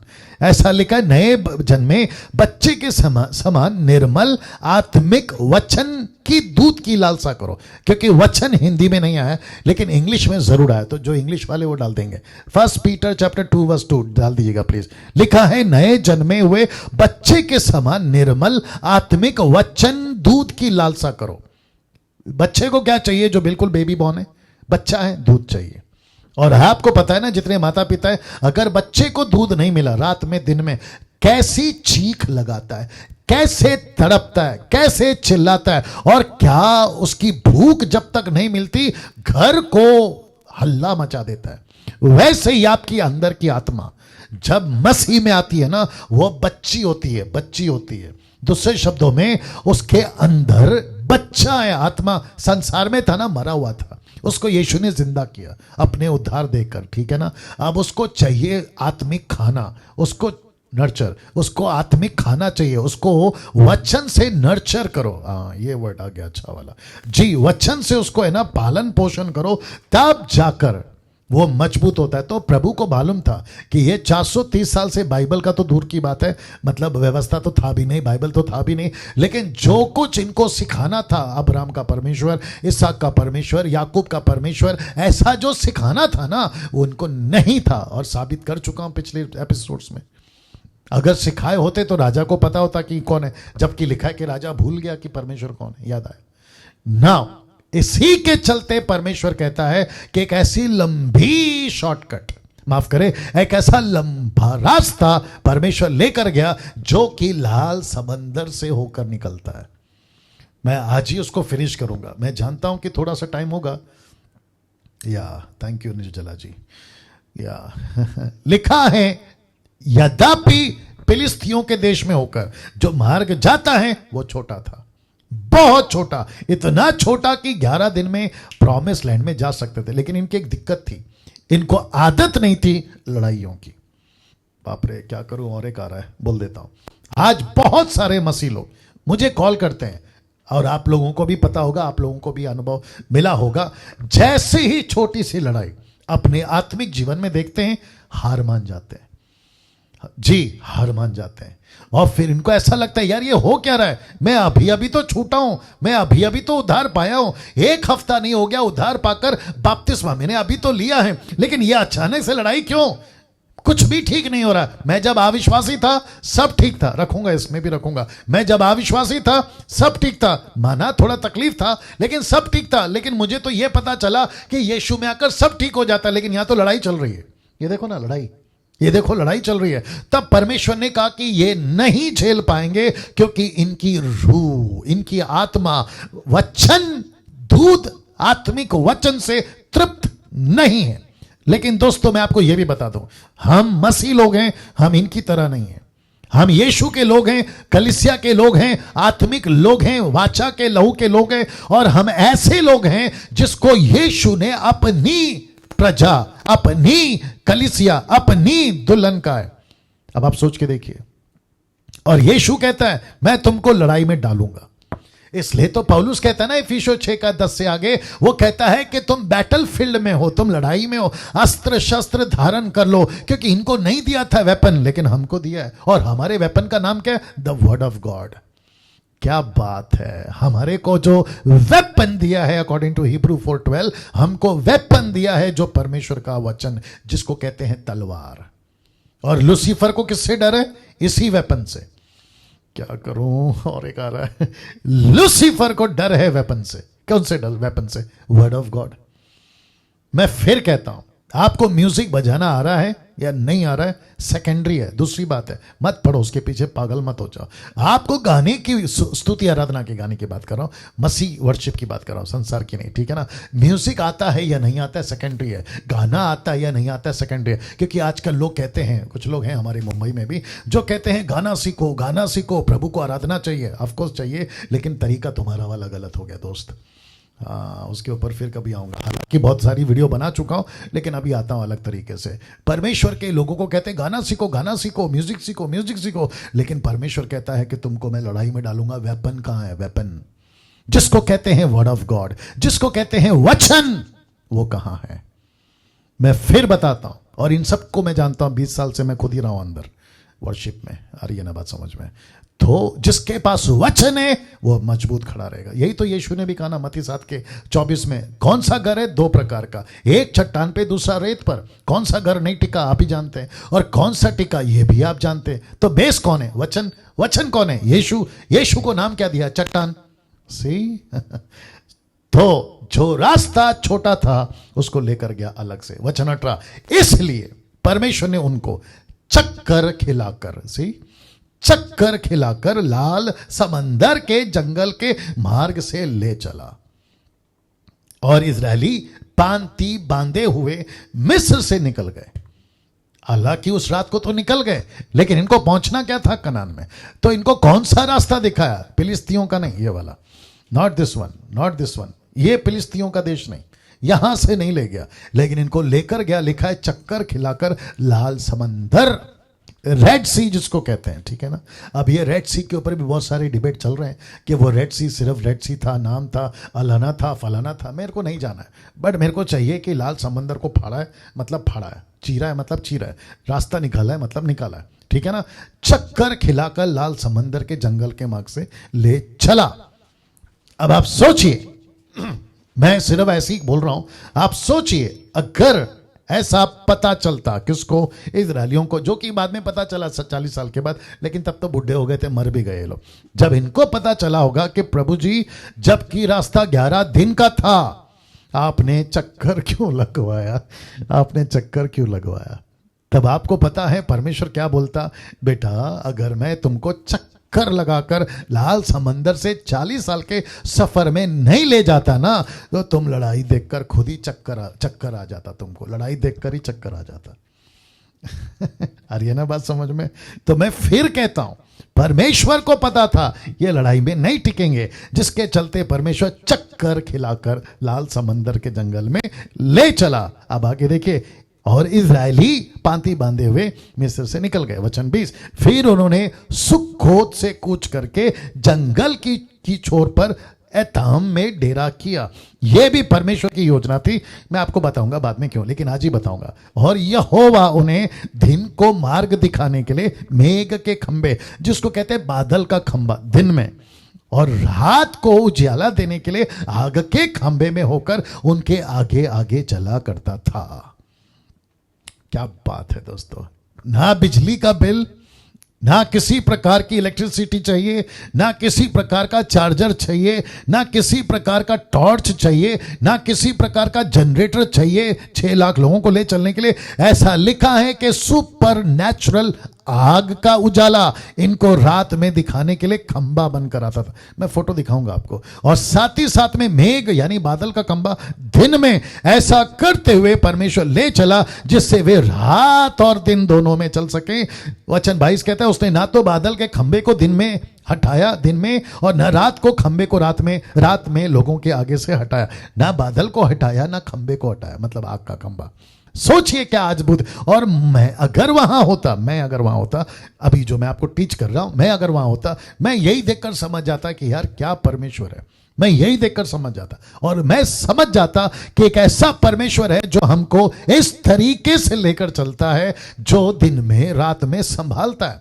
और मैं आपको यह भी बताता चलूं कि एग्जैक्टली परमेश्वर आज हमारे साथ में भी यही कर रहा है। वो दिन में भी हमारे साथ है, रात में भी हमारे साथ में है, और वो 24/7 हमारे साथ है। मैं वही तो समझा रहा हूं। कुछ लोग कहते हैं कि तेरी उपस्थिति आने दे, ऊपर से परमेश्वर से टप करके मारता है, बेटा फिर तेरे साथ में दिन भर कौन था? 3 घंटे के लिए उपस्थिति मांग रहा है, पूरा 24 घंटा तेरे साथ रहता हूं, वो क्या है? उसकी वैल्यू नहीं है। अब इसमें नहीं घुसूंगा क्योंकि कल बहुत बोल चुका हूं। अब 14 का 1 आपके बीच में रखने जा रहा हूं जी। 1 सेकंड दीजिए, थोड़ा पी लेते हैं जी। वाह दोस्तों, कैसा लग रहा है? टाइप करके बताते जाएं। और ये जो थंब और हार्ट है ना, मैं जानता हूं आप लोग सुनने में इतना गुम जाते हैं कि आपका हाथ नहीं चलता, बट चलाइए उसको, कुछ ना कुछ करते रहिए, ठीक है ना। अब आते हैं, यहोवा ने मूसा से कहा, क्या कहा देखिएगा, जीसस। वचन 2, ऐसा लिखा है कि इजरायलियों को आज्ञा दे कि वे लौटकर मिगदोल और समंदर के बीच पीही हिरोत के सम्मुख, क्या नाम है, बल सपोन के सामने अपने डेरे खड़े करें, उसी के सामने समंदर के तट पर डेरे खड़े करें। यह पैसिफिक ऑर्डर था कि यहीं पे खड़े होना। इसका भी एक पीछे कारण है, मैं बताऊंगा। वचन 3 देखिए, कारण आ रहा है। वचन 3 लिखा है, तब फिरौन इजरायलियों के विषय में सोचेगा। ये बात परमेश्वर मूसा को बता रहा है, याद रखो, पिक्चर दिखा रहा है परमेश्वर मूसा को, ऐसा अभी होगा। तब फिरौन इजरायलियों के विषय में सोचेगा। इसको कहते हैं होने से पहले बता रहा है कि वे देश के उलझनों में बजे हैं और जंगल में घिर गए। क्यों? फिर से दिखा देता हूं।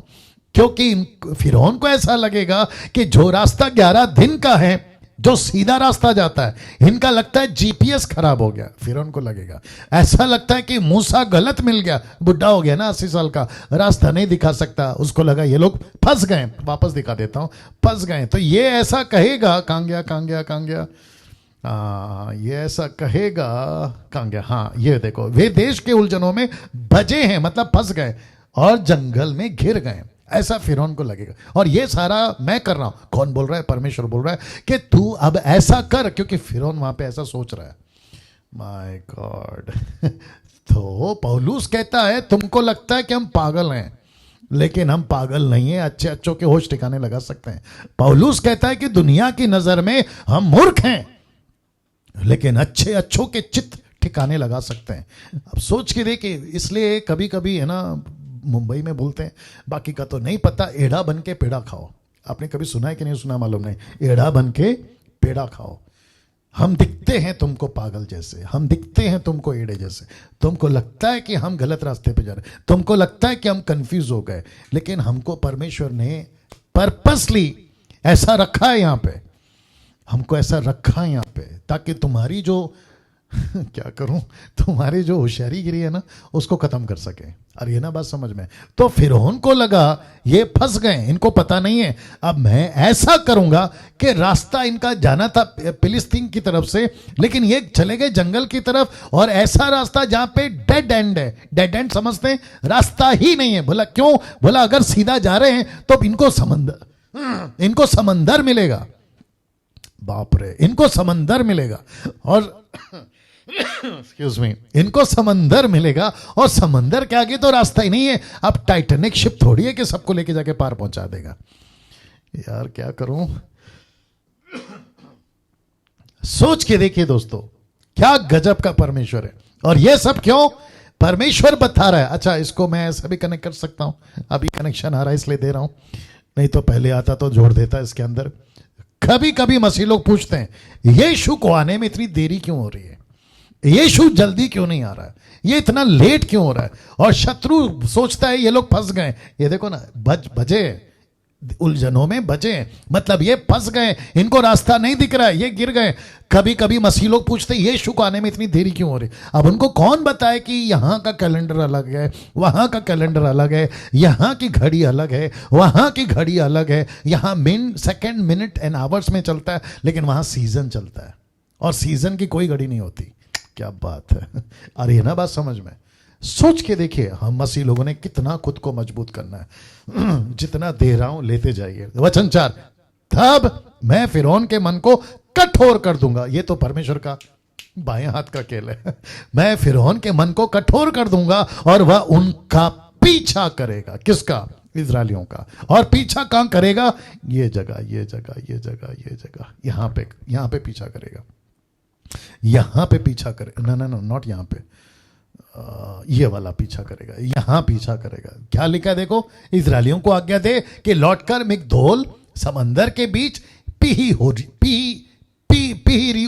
पीहिरोत, क्या नाम है यार, पीहिरोत के सम्मुख बालस्पोन के सामने डेरे खड़े कर। पर्पसली था, तो यहां पीछा करेगा। वापस आ जाते हैं, ये पीछा करेगा। तब फिरौन उनकी सारी सेना के द्वारा मेरी महिमा होगी, और मिस्री जान लेंगे कि मैं यहोवा हूं। और उन्होंने वैसा ही किया। अब इसको देखिए, जब मिस्र के राजा को यह समाचार मिला, अब यह प्रैक्टिकल है, यह सच्ची घटना है। पहले बता रहा था ऐसा होगा, अब यह घटना घट रहा है। तो कहा, मिस्र के राजा को यह समाचार मिला कि वे लोग भाग गए। अब उसको लगा ये लोग भाग गए। अच्छा, भाग गए। तब फिरौन और उसके कर्मचारियों का मन उसके विरुद्ध पलट गया। किसने कर रहा है? परमेश्वर कर रहा है। और वे कहने लगे, हमने यह क्या किया कि इजरायलियों को अपनी सेविकाई से छुटकारा देकर जाने दिया। हमने उसको कैसे जाने दिया? ये तड़प, ये गुस्सा, ये पनप रहा है उनके अंदर। कौन कर रहा है? परमेश्वर कर रहा है। नाउ इन सब के पीछे मतलब है क्योंकि परमेश्वर को अपनी महिमा करवानी है। वचन 6, तब उसने अपना रथ जुतवाकर अपनी सेना को संग लिया और उसने 600 अच्छे से अच्छे रथ वरना मिस्र के सब रथ लिए और उन सबों पर सरदार बैठा दिए। मतलब 600 परफेक्ट, जिसको कहते हैं बहुत ही होशियार, और जो धुरंधर होते हैं ना लड़ाई में, ऐसे बोल सकते हैं क्योंकि 600 सिपाही लेकर दाऊद निकला था पहला शमूएल 30वां अध्याय में, और लड़ाई का नाम था सिकलग, अगर आपको याद होगा। वहां पे भी 600 लोग थे और वो दाऊद के लोग थे। तो मुझे ऐसा लगता है कि एक ऐसा टाइम चलता होगा कि परफेक्ट जो बिटालियन जिसको कहते हैं ना, वो 600 का ही होता होगा, ऐसा उस टाइम पे चलता होगा।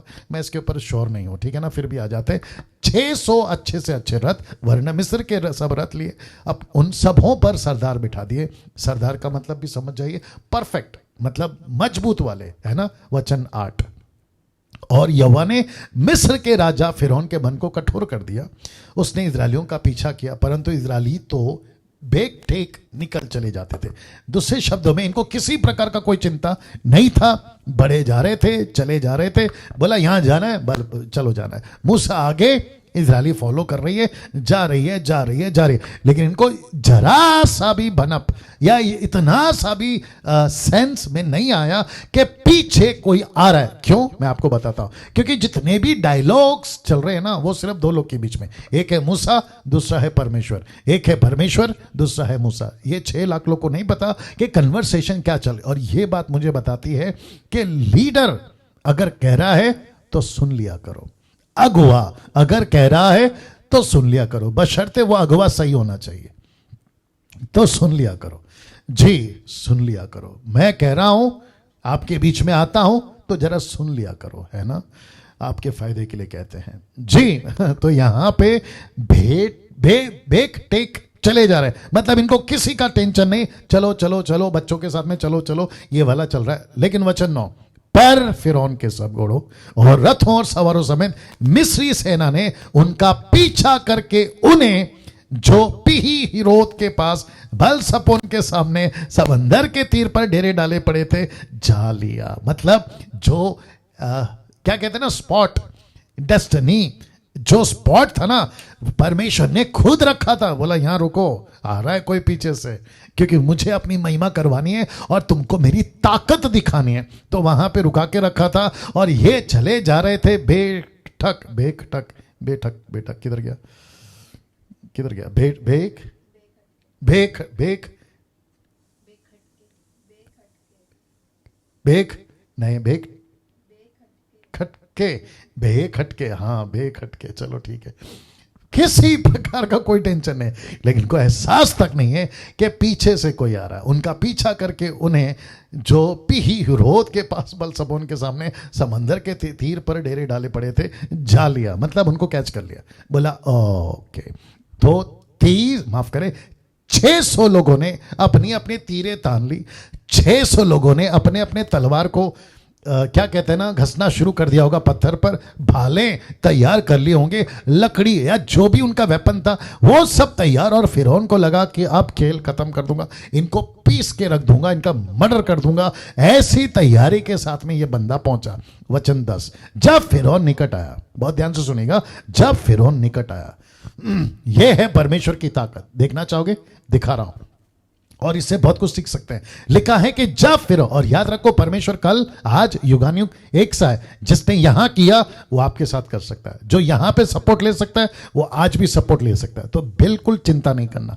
लिखा है कि जब फिरौन निकट आया, जी लिखा है कि जब फिरौन निकट आया, तब इजरायलियों ने आंख उठाकर क्या देखा कि मिस्री हमारा पीछा किए चले आ रहे हैं, पीछा किए चले आ रहे हैं, और इजरायली अत्यंत डर गए, भयंकर इसको कह सकते हैं, बहुत डर गए। दूसरे शब्दों में, जंगल में जा रहे हैं आप, अचानक से बब्बर शेर आ गया, बताइए क्या होगा आपकी हालत? ऐसी वाली बात, अत्यंत डर गए, और जैसे डर गए, लिखा है चिल्लाकर यहोवा की दुहाई दी, चिल्ला चिल्ला कर यहोवा की दुहाई दी। और इनके शब्द क्या थे जरा सुनिए। इनके शब्द ये नहीं थे प्रभु रक्षा कर, प्रभु बचा ले मुसीबत में, ऐसी नहीं थी इनकी प्रार्थना। आइए देखते क्या लिखा है। और वे मूसा से कहने लगे, किसको पकड़े जा जाके, बेचारा उसी को, 80 साल का बुढ़ा, उसको पकड़े।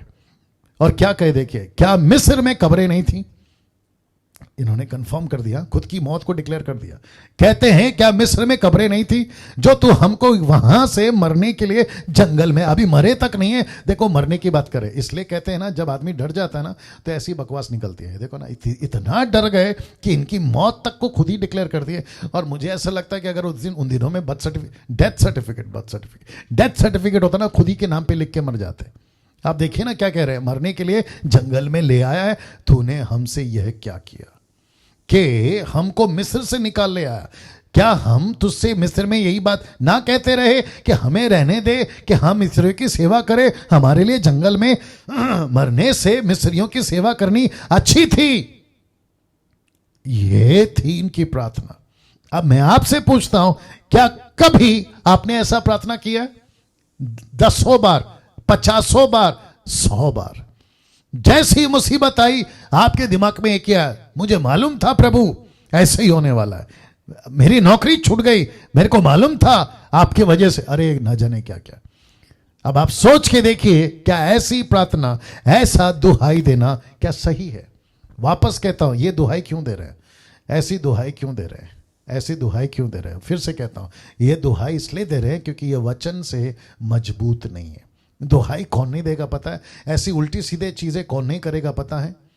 ये वाली चीजें, ऐसी सारी चीजें कौन नहीं करेगा पता है? जिसके पास वचन होगा, जिसके पास में वचन का ज्ञान होगा, वो ऐसी बकवास नहीं करेगा। मुसीबत आई है, कोई बात नहीं, प्रॉब्लम आ रहा है, कोई बात नहीं, मैं मजबूत खड़ा रहूंगा। कौन? जिसके पास में वचन है।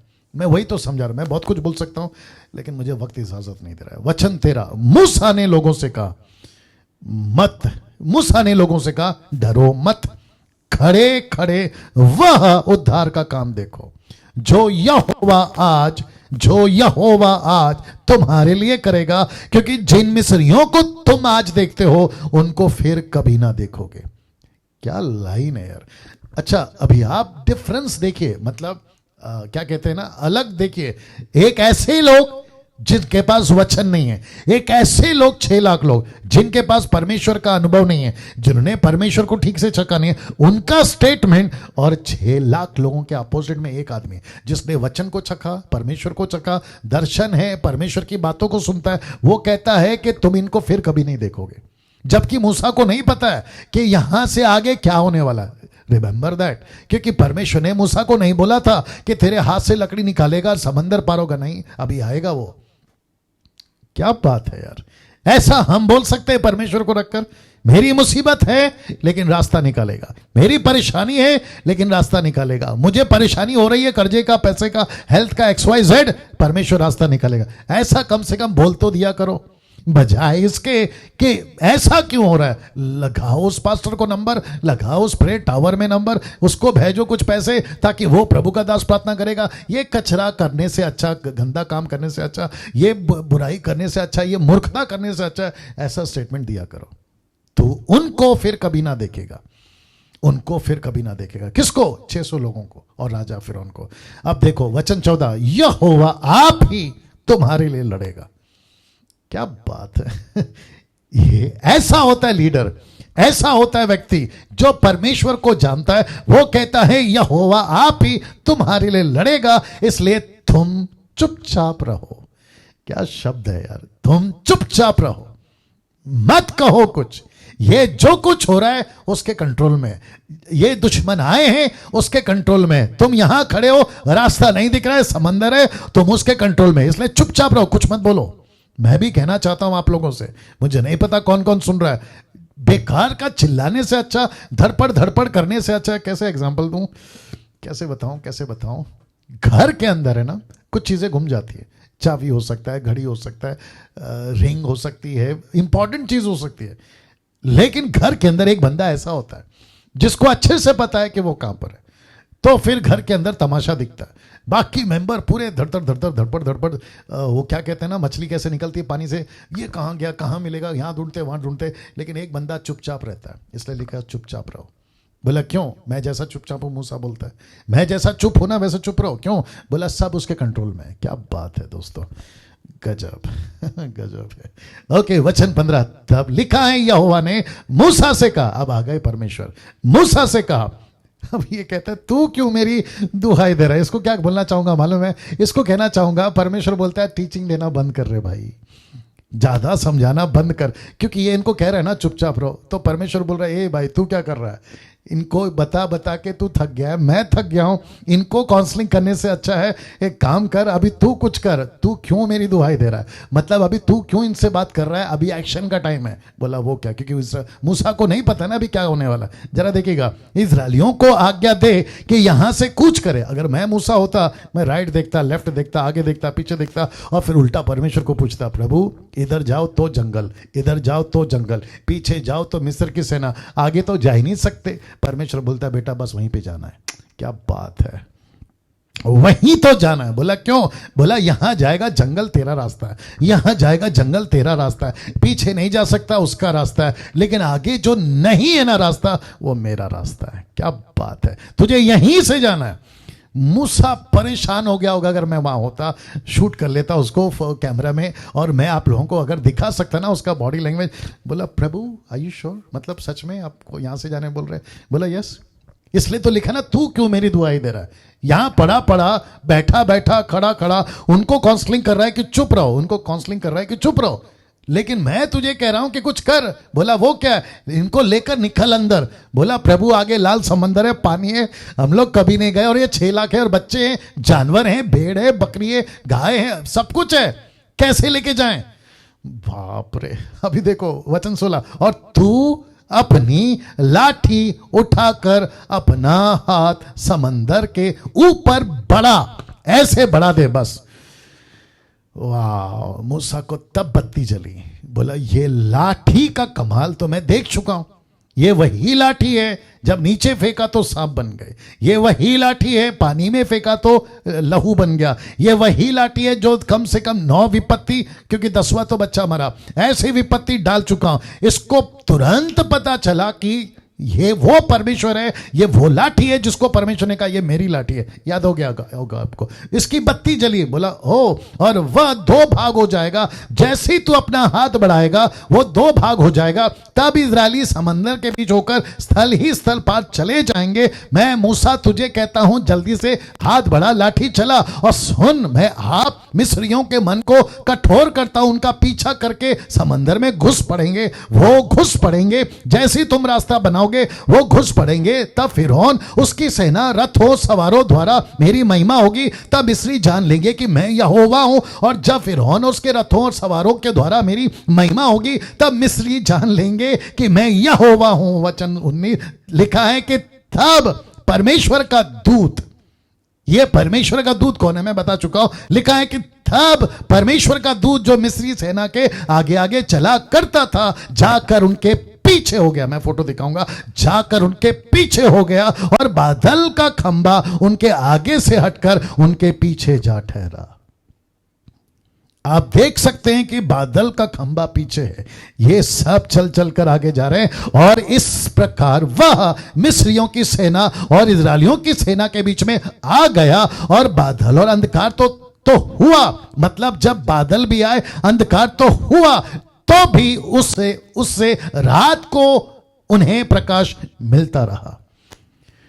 यार क्या करूं इनको रात को प्रकाश मिलता रहा। कुछ लोग कहते हैं, मूर्ख टाइप के लोग, आसाराम बापू, नाम तो याद होगा आपको, गुजरात वाला, उसका कोई चेला था, अभी तो आसाराम शायद जेल में है जोधपुर में, लेकिन उसका एक चेला अपनी बाइबल की बातों को लेकर बकवास कर रहा था। कहता है कि परमेश्वर ने पहला दिन उजाला बनाया, दूसरा दिन अंधेरा बनाया, और फिर परमेश्वर कहता है सूरज और चांद दो, चौथे दिन सूरज और चांद दो। और फिर परमेश्वर को कैसे पता चला बिना सूरज और चांद के कि ये दिन है कि रात है? मूर्ख आदमी, ये परमेश्वर है, तेरा दिमाग है ना। ये दिन तब होता है जब सूरज निकलता है, रात तब होती है जब चांद निकलता है या उगता है या आता है, तेरे हिसाब से। लेकिन ये परमेश्वर है ना, परमेश्वर बिना चांद के और बिना सूरज के रोशनी दिखा सकता है। बकवास बंद किया कर।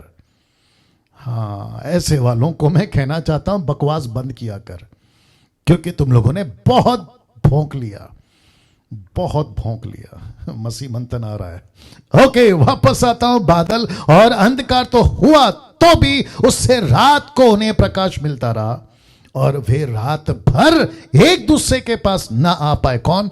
मिस्र के लोग रात भर एक दूसरे के पास ना आ पाए और मूसा ने अपना हाथ समंदर के ऊपर बढ़ाया।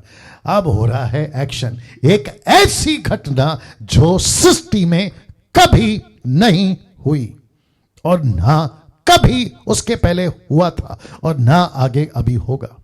ये एक जिसको कहते हैं नॉन रिपीटेबल एक्ट ये था। मूसा ने अपना हाथ बढ़ाया और समंदर के ऊपर बढ़ाया। जैसे हाथ अपना समंदर के ऊपर बढ़ाया, देखो क्या हुआ। लिखा है, यहोवा ने रात भर प्रचंड पुरवाई चलाई, बड़ी तेज हवा, ऐसे सर लेजर ब्लेड देखा है आपने? लेजर ब्लेड जी, ऐसा चीरता फाड़ता भवंडर। भवंडर को क्या बोलते हैं इंग्लिश में? साइक्लोन, जो भी है, ऐसा चीरता फाड़ता, ऐसे समंदर, जैसे ही हाथ बढ़ाया लकड़ी वाला सीधा चीरता लेजर की तरह। देखो, पुरवाई चलाई और समंदर को दो भाग करके, रहने दो, समंदर को दो भाग करके जल ऐसा हटा दिया जिससे कि उसके बीच सूखी भूमि हो गई। एक ऐसी पुरवाई चलाई, एक ऐसी हवा चलाई लेजर ब्लेड की तरह, और वो ऐसा फटता दो टुकड़ा हो गया और लिखा सूखी भूमि हो गया। तब इजरायली समंदर के बीच स्थल ही स्थल पार होकर चले और जल उनकी दाईं और बाईं और दीवार का काम देता था। फोकस करो यहां पे, दीवार का काम देता था। इसका मतलब क्या है? इस तरफ दीवार, मैंने फोटो दिखाया ना आपको, वापस दिखा देता हूं, फिर वापस आना होगा। ये देखिए दीवार, ये है दीवार। इस तरफ परमेश्वर बोला सीधा चलो, ये रास्ता बना रहा हूं, सीधा चलो। सूखी जमीन, ना शाख है, ना वेल है, ना किसी प्रकार का कोई डरावनी चीजें जो उनके बच्चों को हानि कर सके। याद आ गया ना? जब तुम निकलोगे कोई कुत्ता भी नहीं भौंकेगा। याद आया कि नहीं आया?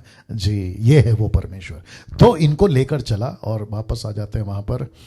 लिखा है, दाहिनी बाईं और दीवार का काम देता था। वचन 23, तब मिस्री अर्थात फिरौन के सब घोड़े रथ और सवार उनका पीछा किए हुए समंदर के बीच में चले गए। ये खुद परमेश्वर उनको प्रेरणा दे रहा है कि घुसो, अंदर घुसो। और रात के पिछले पहर में यहोवा ने बादल और आग के खंभे में से मिस्रियों की सेना पर दृष्टि करके उन्हें घबरा दिया, उनके घोड़े को घबरा दिया, उनके रथों को घबरा दिया और उसने उनके रथों के पहियों को निकाल डाला।